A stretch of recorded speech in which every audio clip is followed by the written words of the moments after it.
Hello बच्चों। तो भाई आई डिफेक्ट्स के डिस्कशन के बाद बढ़ते हैं हम अपने अगले टॉपिक की तरफ। और हमारा अगला टॉपिक है refraction of light. Refraction of light through a glass prism.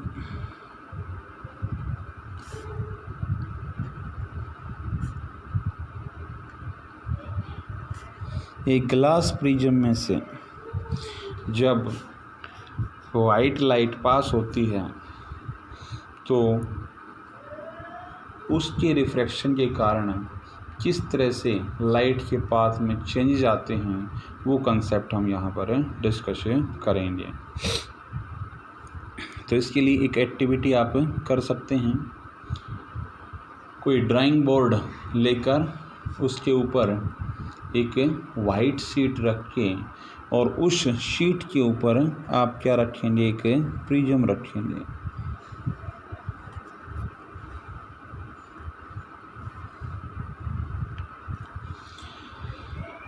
यहाँ पर अब इसका ये तो बेस हो गया और ये दो इसके क्या हो गए भाई, रिफ्रैक्टिंग सरफेस। अब मान लीजिए इस रिफ्रैक्टिंग सरफेस का हमने क्या ड्रा किया भाई, नॉर्मल ड्रा किया। इस लाइन का हमने मिडल पॉइंट लिया और उस पर परपेंडिकुलर खींचा, नॉर्मल खींचा। इस नॉर्मल के साथ एक पर्टिकुलर एंगल बनाते हुए हमने ये लाइन खींची जो कि कौन सी बोली जाएगी, इंसिडेंट रे। अब बताइए नॉर्मल और इंसिडेंट रे के बीच का एंगल आपने पढ़ा है, एंगल ऑफ इंसिडेंस। इसको आई से रिप्रेजेंट कर सकते हैं। अब मान लीजिए इस लाइन पर हमने दो पिन लगा दी। दो पिन लगा दी तो प्रिज्म के इस फेस से जब उन पिनों को ऑब्जर्व किया जाता है तो वो उनकी इमेज इस साइड में दिखाई देती हैं। तो जहाँ पर इन दोनों पिनों की इमेजेस इस साइड से दिखाई दे रही हैं, उस सीध को देखते हुए एक उसी स्ट्रेट लाइन पर दो पिन और यहाँ पर हम लगाएंगे। मान लीजिए वो दो पिन हमारी इन दोनों की इमेज जब इस साइड से देखेंगे तो वो जहाँ पर दिखाई दे रही हैं उन इमेजेस की और इन दोनों जो पिन हमने लगाई थी वो चारों क्या होनी चाहिए, एक लाइन में होनी चाहिए। तो वो मान लीजिए यहाँ पर अपीयर हो रही हैं। तो अब इन दोनों पिनों को ज्वाइन करने वाली एक लाइन यहाँ पर हम लेकर चलेंगे।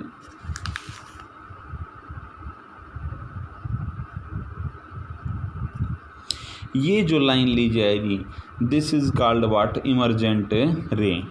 इसके बाद क्या करेंगे, यहाँ पर जिस पॉइंट पर ये ज्वाइन होती है ये लाइन, उसको ज्वाइन कर देंगे इस पॉइंट से। ये जो लाइन बोली जाएगी that is called what, refracted रे। तो तीन लाइनें यहाँ पर आपको दिखाई दे रही हैं, एक है इंसिडेंट रे, एक है रिफ्रैक्टेड रे, इंसिडेंट रे, रिफ्रैक्टेड रे, और ये है भाई इमर्जेंट रे। तो यहाँ पर आप इजीली ऑब्जर्व कर सकते हैं, यहाँ पर जो इसका लाइट रे का पाथ था वो ये था। अब बाहर रेयर मीडियम था, अंदर डेंसर मीडियम है तो लाइट के पाथ में चेंज आया। इसी तरह से अंदर डेंसर मीडियम है, बाहर रेयर मीडियम है तो लाइट के पाथ में चेंज आया। यहाँ पर it will bend towards the normal, यहाँ पर it will bend away from normal. तो उसके बेस पर यहाँ पर इसके पाथ में चेंजेज आते हैं। तो ये तो एंगल ऑफ इंसिडेंस हो गया। नॉर्मल और रिफ्रैक्टेड रे के बीच का एंगल, ये हमारे पास एंगल ऑफ रिफ्रैक्शन हो गया। इसी तरह से अगर इस लाइन के ऊपर परपेंडिकुलर आप खींचते हैं तो यहाँ पर इस परपेंडिकुलर और इस इमर्जेंट रे के बीच का अगर एंगल लिया जाए तो ये हो जाएगा एंगल ऑफ इमर्जेंस ई। अब एक एंगल और यहाँ पर लिया जाएगा और वो एंगल कौन सा होगा, इस लाइट रे के पास में मान लीजिए कोई चेंज नहीं आता तो इसका पाथ क्या होगा, स्ट्रेट लाइन। इसी तरह से यहाँ पर ये जो इमरजेंट रे थी, अगर इसको पीछे की तरफ बढ़ाया जाए तो पीछे ये इस वाले पाथ पर इंटरसेक्ट होती है। ये दोनों लाइन जहाँ पर इंटरसेक्ट होगी वहाँ पर एक एंगल बन गया। इस एंगल को हम कहते हैं एंगल ऑफ डेविएशन। इसको हम किस चीज़ से, डी से भी रिप्रेजेंट करवा सकते हैं और डेल्टा से भी रिप्रेजेंट करवा सकते हैं।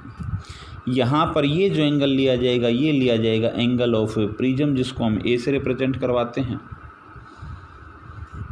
तो इस फिगर में आपको 4 एंगल्स दिखाई दे रहे हैं भाई, angle of incidence, angle of emergence, angle of prism और angle of deviation.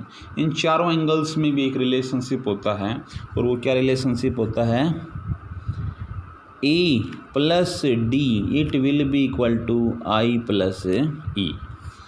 Angle of prism और एंगल ऑफ डेविएशन का सम किसके इक्वल होता है, एंगल ऑफ इंसिडेंस और एंगल ऑफ इमरजेंस के सम के इक्वल। तो भाई ये तो हमने रिफ्रैक्शन ऑफ ग्लास प्रिज्म का कंसेप्ट यहाँ पर पढ़ा। इसके बाद अगला कंसेप्ट हम लेकर चलते हैं भाई, dispersion of light by a glass prism. Dispersion of light by a glass prism. इस कंसेप्ट का रिलेशनशिप इस कंसेप्ट के साथ जुड़ा हुआ है। तो डिस्पर्जन ऑफ लाइट का क्या कंसेप्ट है भाई, जब प्रिज्म में से वाइट लाइट को पास करवाया जाता है तो वो अपने कंपोनेंट कलर्स में क्या हो जाती है भाई, स्प्लिट अप हो जाती है। तो ये जो लाइट का स्प्लिटिंग है उसके कंपोनेंट कलर्स में, इस फिनोमिना को हम क्या कहते हैं भाई, डिस्पर्जन ऑफ लाइट। लाइट का अपने कंस्टिट्यूएंट कलर्स में स्प्लिट अप हो जाना क्या कहलाता है भाई, डिस्पर्जन ऑफ लाइट। तो मान लीजिए ये जैसे यहाँ पर दिखाया था आपको, तो ये जैसे ही वाइट लाइट इसमें से पास होगी, यहाँ से ये रिफ्रैक्टेड रे के रूप में यहाँ से जाएगी, और उसके बाद अलग अलग कलर्स, यहाँ पर एक स्पेक्ट्रम बन जाता है डिफरेंट कलर्स का। ये इंसिडेंट रे हुई, ये हमारे पास रिफ्रैक्टेड हुई, और ये अब यहाँ पर अलग अलग कलर्स जो हैं वो बनेंगे, और उसका जो एक्सट्रीम कलर होगा यहाँ पर ऐसे ऐसे कई कलर्स की यहाँ पर लेयर बनेगी। ये कितने कलर होंगे भाई, 7 कलर्स। और उसमें सबसे नीचे जो कलर होगा वो कौन सा होगा, वॉयलेट, और सबसे ऊपर जो कलर होगा वो होगा रेड। और एक सीरीज़ यहाँ पर बनेगी इन सभी कलर्स की, जिसको हम विबगयोर, वी से वॉयलेट, आई से इंडिगो, बी से ब्लू, जी से ग्रीन, वाई से येलो, ओ से ऑरेंज, और लास्ट में हमारे पास कौन सा कलर आएगा, रेड कलर। तो सबसे कम जिसमें एंगल ऑफ डेविएशन आया, डी और डेल्टा की वैल्यू जिस कलर में सबसे कम आई वो कौन सा कलर है भाई, रेड कलर। और जिस कलर में सबसे ज़्यादा यहाँ पर एंगल ऑफ डेविएशन बना वो कौन सा होगा, वॉयलेट कलर। तो ये जो अलग अलग कलर्स की अलग अलग पोजीशन है, इसके पीछे भी एक कंसेप्ट है, और वो कौन सा कंसेप्ट है, इन कलर्स की वेवलेंथ का कंसेप्ट। देखिए हर एक कलर की अपनी इंडिविजुअल वेवलेंथ होती है, और किसी भी कलर की वेवलेंथ का रिलेशनशिप किसके साथ होता है, रिफ्रैक्टिव इंडेक्स के साथ। आपने पढ़ा था एन का कंसेप्ट, रिफ्रैक्टिव इंडेक्स। तो रिफ्रैक्टिव इंडेक्स जो होता है वो वेवलेंथ ऑफ कलर के क्या होता है भाई, इनवर्सली प्रोपोर्शनल। +2 में आप इस एन को म्यू से रिप्रेजेंट करवाएंगे, mu is inversely proportional to lambda, n is inversely proportional to lambda कह दो, या mu is inversely proportional to lambda कह दो, क्योंकि एन भी रिफ्रैक्टिव इंडेक्स को रिप्रेजेंट करता है और म्यू भी रिफ्रैक्टिव इंडेक्स को रिप्रेजेंट करता है।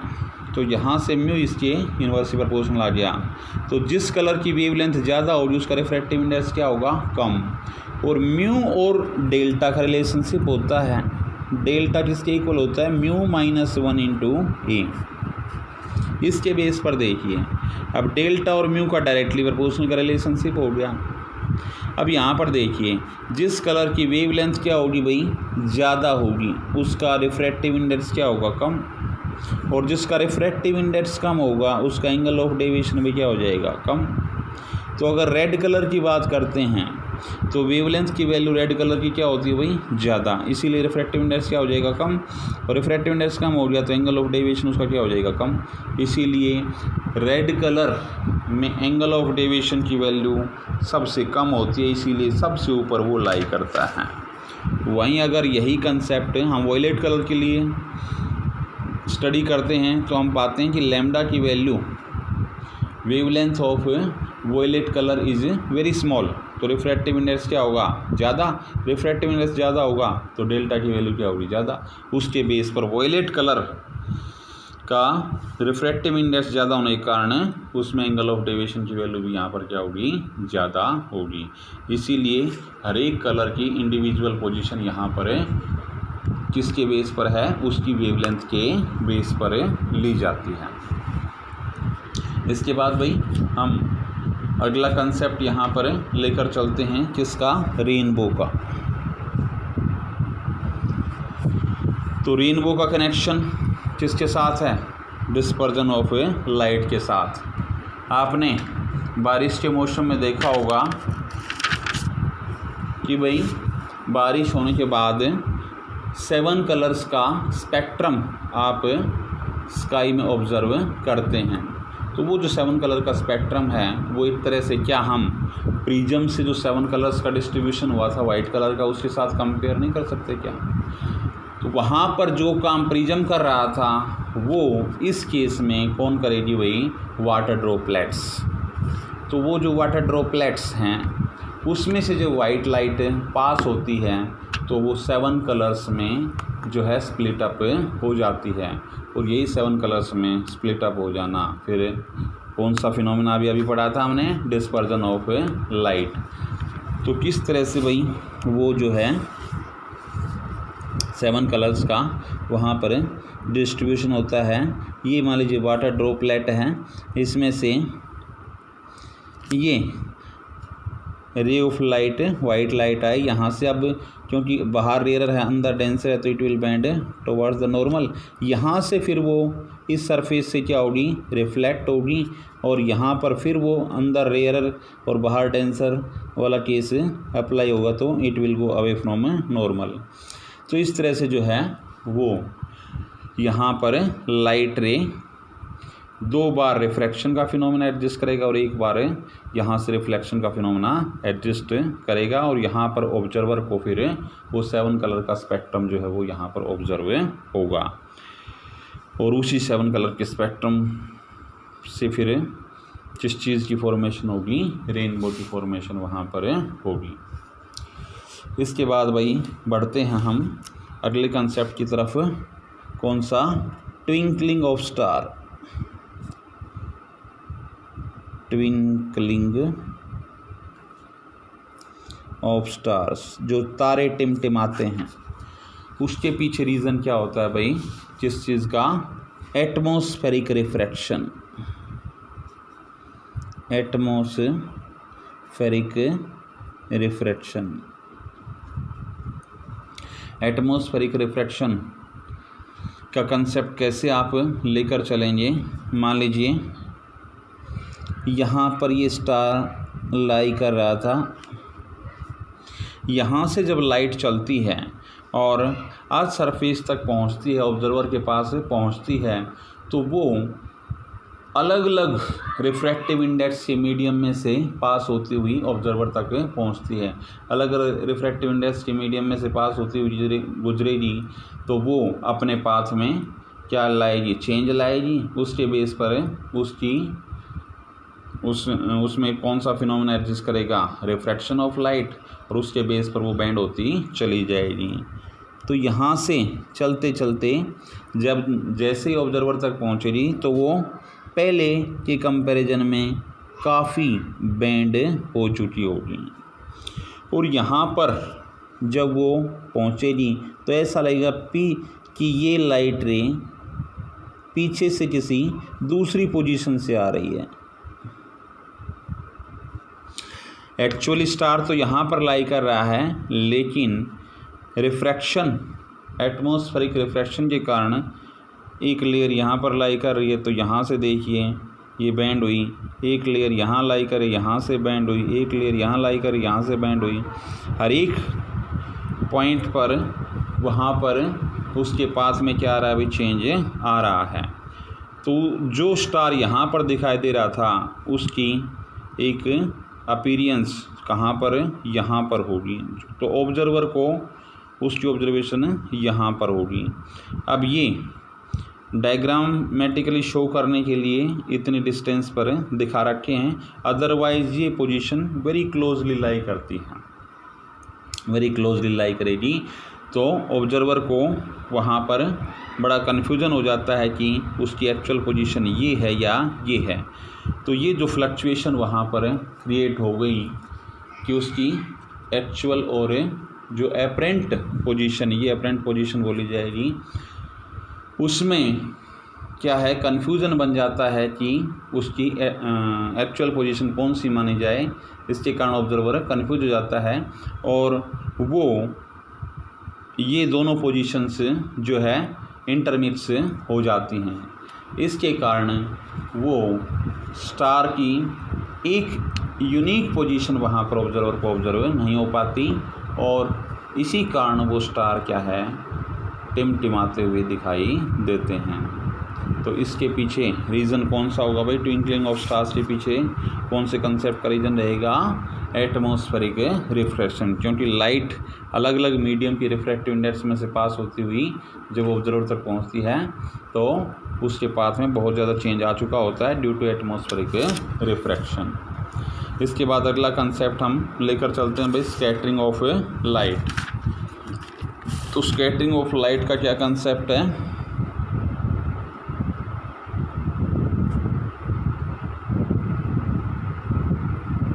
लाइट का बिखर जाना, लाइट का बिखर जाना। अब अलग अलग हमने वाइट लाइट के अलग अलग कलर्स स्टडी किए हैं। कोई कलर कम अमाउंट में बिखरता है, कोई कलर ज़्यादा अमाउंट में बिखरता है। ये डिपेंड करता है फिर उसकी फिज़िकल क्वांटिटी के ऊपर, कौन सी वेवलेंथ।